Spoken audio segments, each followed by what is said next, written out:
Airport నుంచి future సిటీకి Hyderabad metro కొత్త రూట్ డిపిఆర్ రెడీ చేయాలని సీఎం ఆదేశం.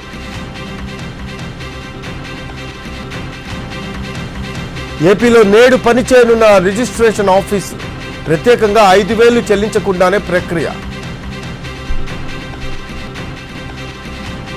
ఇవాళ విడుదల కానున్న ఏపీ ఇంటర్ ఫలితాలు 10 లక్షల మంది విద్యార్థులు ఎదురు చూపులు.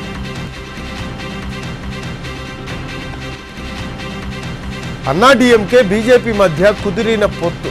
పళనిస్వామి సారథ్యంలో ఎన్నికలకు వెళ్తామన్న అమిత్ షా. $3,200 దాటిన ఔన్స్ బంగారం ధర.